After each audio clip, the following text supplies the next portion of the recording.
అందుకే అధ్యక్ష రాష్ట్రంలో చర్చ కూడా జరగాల్సిన అవసరం ఉంది. ఈరోజు నేను ఒకటే మీ అందరికీ విజ్ఞప్తి చేస్తున్నా. నిన్న మొన్న మనందరం కూడా మాట్లాడుకున్నప్పుడు కొన్ని డిస్కస్ చేశారు. నేను నా రాజకీయ జీవితాల దిశ ఇంతవరకు ఎప్పుడు కూడా హత్యకు మళ్ళీ సమాధానం హత్య అనేది నా ఉద్దేశం కాదు.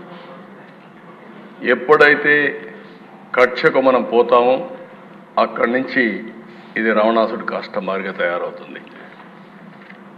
నేను ఇక్కడ తప్పు చేసిన వ్యక్తుల్ని ఎట్టి పరిస్థితుల్లో వదిలిపెట్టాం.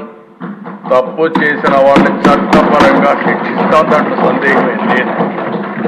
కానీ చట్టాన్ని మన చేతుల్లోకి తీసుకుని మేము కూడా ప్రతీకారం తీర్చుకుంటామంటే మాత్రం చాలా సమస్యలు వస్తాయి.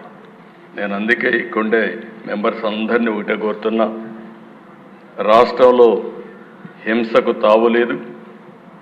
అయితే అదే సమయంలో నేరగాళ్లకు ఒకే హెచ్చరిక చేస్తున్నా, మొన్నటి వరకు అధికారం అండతో నేరాలు ఘోరాలు చేశారు, ఇక సాగవని గట్టిగా ఈ సభ ద్వారా హెచ్చరిస్తున్నానని చెప్పి కూడా నేను తెలియజేస్తున్నా.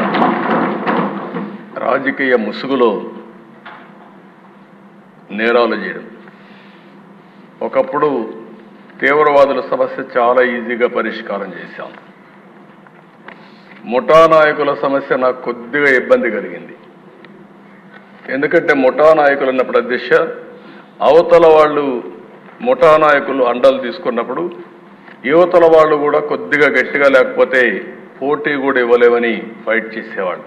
నేను ఒకటే చెప్పాను మా పార్టీ వాళ్ళకి, తప్పదు, మనందరం కూడా ముఠాలు తుదముట్టించాల్సిన అవసరం ఉంది, గట్టిగా ఉంటామని మన పార్టీ వాళ్ళని కూడా నేను అరెస్ట్ చేసి ముఠాల్ని పూర్తిగా రూపుమాపిన చరిత్ర తెలుగుదేశం పార్టీదని చెప్పి కూడా నేను తెలియజేస్తాను.